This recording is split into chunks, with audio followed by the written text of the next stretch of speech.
बच्चों आपके सामने एरिया अंडर कर्व का एक क्वेश्चन जो आपको नजर आ रहा होगा, जो कि देखने में हो सकता है कि आपको ऐसा लग रहा हो कि काफी सिंपल सा क्वेश्चन है। तो यार सबसे पहले आप इस क्वेश्चन को अभी वीडियो को पॉज करके इस क्वेश्चन को जल्द से जल्द ट्राई कीजिए।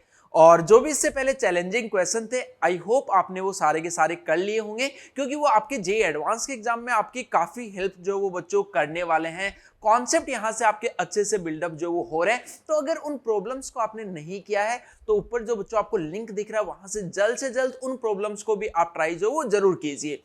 चलिए अब इस क्वेश्चन के बारे में बच्चों बात करते हैं, जो कि अगेन मैंने आपको बताया कि देखने में थोड़ा सा सिंपल हो सकता है कि आपको लग रहा हो।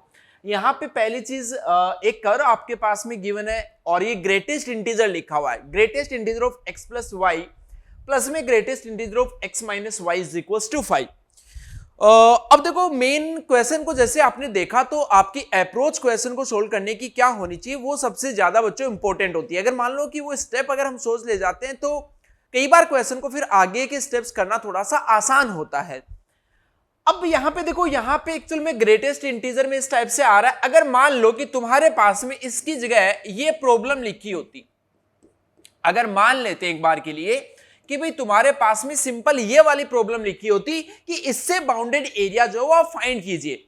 क्योंकि अगर बच्चों आपको इस क्वेश्चन को सोल्व करने का नहीं पता है तो फिर ये तो आपके लिए बहुत ही ज्यादा बड़ी बात हो जाएगी, है ना। तो पहले बेसिक के बारे में सीखते हैं कि अगर इस क्वेश्चन अगर ऐसे होता तो इसको कैसे सोल्व करते। इसमें बच्चों हम सिंपली क्या करते कि भाई हम y के लिए बोल देते कि ग्रेटेस्ट इंटीजर एक बार 0 हो जाए, एक बार 1 हो जाए, एक बार 2 हो जाए, इस टाइप से, और फिर हम इसका डायग्राम बना के इसको सोल्व कर देते। बट यहां पे x प्लस वाई आ रहा है, x माइनस वाई आ रहा है, यानी डायरेक्टली तो इसका ग्राफ जो हम नहीं बना सकते। अब डायरेक्टली नहीं बना सकते, इसका मतलब कोई ना कोई जुगाड़ करना पड़ेगा। अब वो जुगाड़ क्या है, देखो एक बात समझना बच्चों, अगर मान लो कि मैं तुम्हें ऐसा बोलता हूं कि ये एक तुम्हारे पास में एक ट्राइंगल है और इसका एरिया तुम्हें फाइंड करना है। ट्राइंगल हो सकता है, रेक्टेंगल हो सकता है, स्क्वायर हो सकता है, या फिर कोई और भी आपके पास में एक बाउंडेड रीजन जो वो हो सकता है। इसका एरिया सपोज बच्चों कुछ ए आ रहा है, मान लेते हैं। अब अगर मान लो मैं ऐसा कर दूं कि भाई यहां पे जो ये आपके पास में कोऑर्डिनेट एक्सेस थे, कोऑर्डिनेट एक्सेस को अगर बच्चों मैं रोटेट करा देता हूं किसी भी एंगल थीटा से, कोऑर्डिनेट एक्सिस को मैं थीटा एंगल से रोटेट करा देता हूं, तो अब इसे ट्राइंगल का एरिया या इस बाउंडेड रीजन का एरिया जो है वो क्या चेंज हो जाएगा? नहीं होगा बच्चों अभी भी, क्योंकि शेप जो वो तो अभी भी वैसे की वैसी रही है। तो इसका मतलब हम ऐसा बोल सकते हैं कि अगर मैं कोऑर्डिनेट एक्सिस को रोटेट करा देता हूं तो उससे मेरे एरिया पे कोई चेंज जो बच्चों नहीं आएगा। तो इस क्वेश्चन को सोल्व करने का जो एक कॉन्सेप्ट था वो उसमें सबसे पहला कॉन्सेप्ट बच्चों यहीं पे अप्लाई हो रहा है।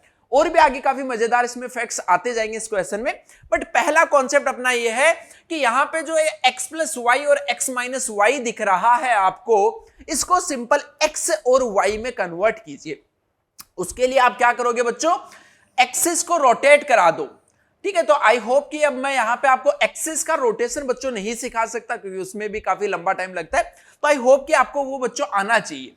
इसको देखो √2 से ऊपर नीचे अगर हम मल्टीप्लाई कर दें तो ये ऐसा बन गया, और ये यहां पे बच्चों आएगा x minus y by √2 is equals to 5। आपको क्लियरली नजर आ रहा है कि x प्लस वाई बाई √2 और x माइनस वाई बाई √2 जो वो आपके पास में दो परपेंडिकुलर लाइंस जो है उनकी इक्वेशन लिखी हुई है।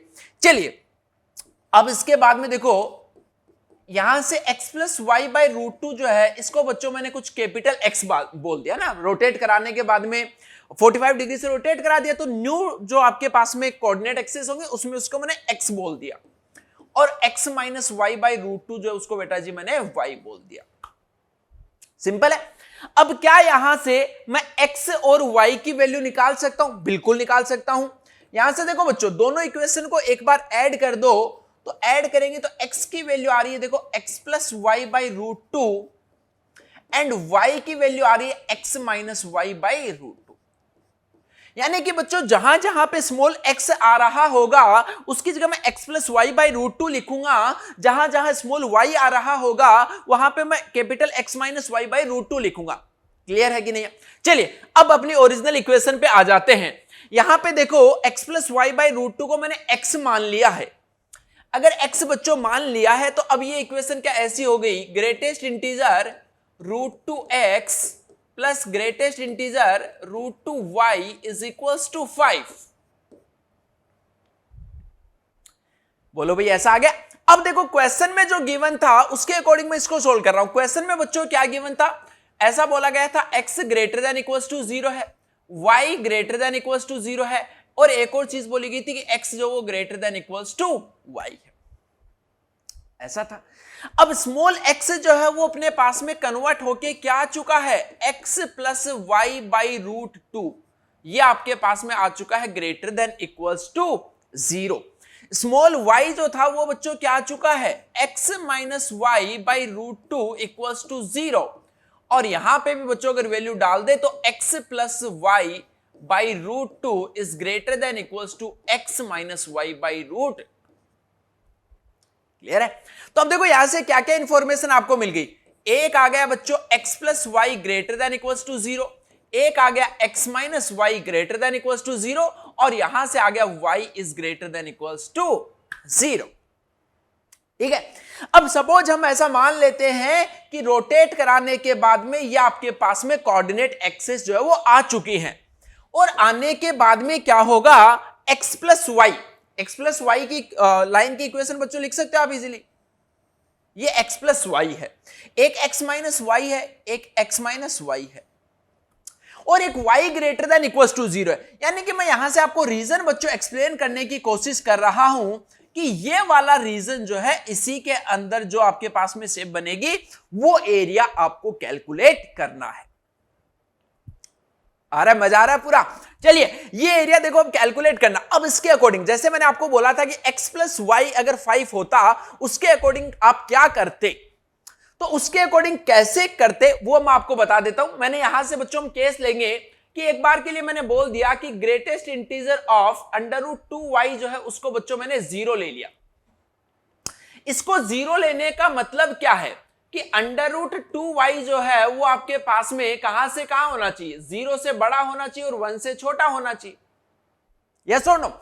और जब ये वाली से, क्योंकि देखो बच्चों y जो वो हमेशा पॉजिटिव होगा, यहां पे क्लियरली लिखा हुआ है, इसीलिए मैंने यहां पे 0 से इसको स्टार्ट किया है, क्योंकि हम ऐसे भी तो बोल सकते थे कि इस ग्रेटेस्ट इंटीजर की वैल्यू -1 हो जाए, बट -1 क्यों नहीं हो सकती, क्योंकि y जो वो हमेशा पॉजिटिव नॉन नेगेटिव है। चलिए तो जब ऐसा होगा तब √2x कितना आएगा बच्चों, √2x का ग्रेटेस्ट इंटीजर तब कितना आएगा आपके पास में 5 आएगा। जब इसका ग्रेटेस्ट इंटीजर 0 तो इसको 5 होना पड़ेगा, और ये जब 5 आएगा तो यहां से देखो √2x जो है उसकी वैल्यू आएगी आपके पास में 5 से लेके 6। तो इसका इन दोनों बातों का सार बच्चों क्या है कि x आपके पास में आ गया 5/√2 से लेके 6/√2 तक, एंड y आपके पास में आ गया 0 से लेके 1/√2 तक। अरे बोलो इसमें कोई कंफ्यूजन आपको है क्या? नहीं होना चाहिए बच्चों। चलिए ये फर्स्ट कंडीशन। सेकंड कंडीशन क्या आएगी, अगली बार बच्चों मैं क्या बोलूंगा कि इसकी वैल्यू, ये जो ग्रेटेस्ट इंटीजर है इसकी वैल्यू 1 हो जाए, और ये जब 1 होगा तो ग्रेटेस्ट इंटीजर √2x जो वो आपके पास में कितना हो जाएगा, वो आपके पास में 4 हो जाएगा। तो यहां से सिचुएशन आपके पास में फिर से देखो, √2x 4 हो रहा है, ग्रेटेस्ट इंटीजर जो वो 4 हो रहा है, तो यहां से ये कितना आएगा 4 से 5, और √2 से डिवाइड करेंगे तो बेटा वो आएगा 4/√2 से लेके 5/√2 तक। और सिमिलर वे में y बच्चों आपके पास में कितना आ रहा होगा, 1/√2 से लेके 1 सिंपली कितना आएगा, हम √2y जो वो उसको हम कितना बोलेंगे 1/√2 से लेके 2/√2 तक, और ये सिलसिला आगे चलता रहेगा। यस और नो, इसके अंदर कोई कंफ्यूजन आपको नहीं? चलिए अब देखो मैं इसका ये सिलसिला आगे चलता रहेगा। एक और मैं आपको लिख के दिखा देता हूं, x जब आपके पास होगा 3/√2 से लेके 4/√2 तक, तब y आपके पास होगा 2/√2 से लेके 3/√2 तक। यस और नो, क्लियर है फंडा? चलिए अब देखो इसी को मैं डायग्राम में ड्रॉ कर रहा हूं, क्योंकि अपने को मेनली तो क्या बनाना, कर्व बनाना, तभी तो हम एरिया जो इसको कैलकुलेट कर पाएंगे। तो देखना ध्यान से इसका बच्चों, ध्यान से देखना, जरा ध्यान से देखना। ये मैं यहां पे एक लाइन को ड्रॉ कर दे रहा हूं y = x की। कैपिटल वाई वाली हम बात कर रहे थे, तो कैपिटल वाई लिख देता हूं ताकि आप कंफ्यूज ना हो। x minus y equals to 0। चलिए अब देखो जो बच्चों हमने बनाया था डायग्राम, उसके अंदर देखो यहां पे सबसे पहला 5√2 से लेके 6√2 तक है, तब y जो वो 0 से 1/√2 तक जा रहा है।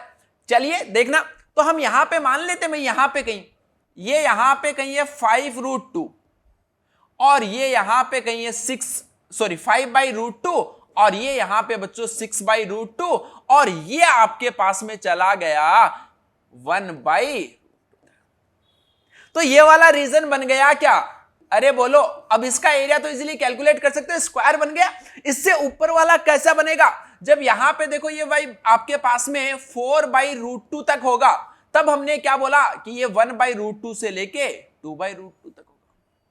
तो ये आ गया आपके पास में सेकंड वाला रीजन। फिर अगला हमने क्या बोला, 3/√2 से लेके 4/√2 तक, तब आपके पास में ये देखो बच्चों यहां से आपके पास में, अब उसको थोड़ा सा ध्यान से अगर बच्चों आप समझ जाओगे तो मजा आ जाएगा। वो एरिया जो आपके पास में बनेगा, वो देखो पॉइंट मैं बता देता हूं आपको, पॉइंट क्या था, x से जा रहा था 3/√2 से 4/√2, x से जा रहा था 3/√2 से लेके 4/√2 तक, और उस केस में बच्चों y आपके पास में देखो कहां से कहां तक जा रहा था, 2/√2 से लेके 3/√2 तक।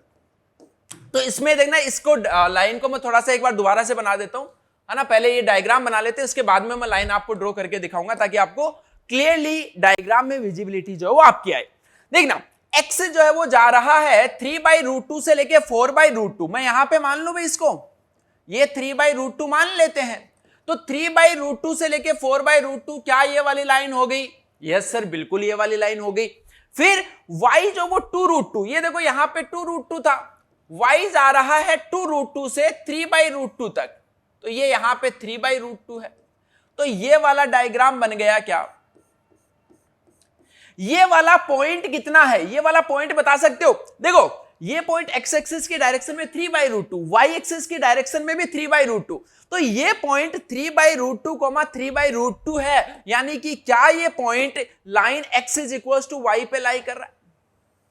ये लाइन देखो x is equal to y पे क्या ये पॉइंट जो वो लाई कर रहा है? बिल्कुल लाई कर रहा है। तो अपने को देखो जो रीजन चाहिए था, उस रीजन में मैंने आपको पहले ही बताया था कि वो रीजन कहां से कहां तक का चाहिए था बच्चों। ये वाले रीजन की हम बात कर रहे थे, तो वहां पे आपके पास में ये 3 स्क्वायर जो है वो बन रहे होंगे, जिनका एरिया जो है वो आपको कैलकुलेट करना है। तो तीनों देखो स्क्वायर है, ये लेंथ 1/√2, ये भी लेंथ 1/√2, तो इसका एरिया कितना? 2, इसका एरिया 1/2, इसका एरिया 1/2। क्लियर है?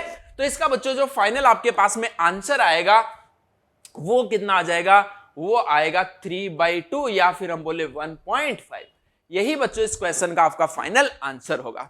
ठीक है, तो अगर आपने भी सोल्व किया था तो आप जरूर बताना कि आपको कितना टाइम लगा इस क्वेश्चन को सोल्व करने में, और आई होप कि बच्चों आपको इस क्वेश्चन में काफी मजा आया होगा। तो यार लाइक जरूर कर देना, क्योंकि आपके लिए ऐसे ही और अच्छे अच्छे प्यारे प्यारे क्वेश्चंस बच्चों में आपके लिए लेके आता रहूंगा।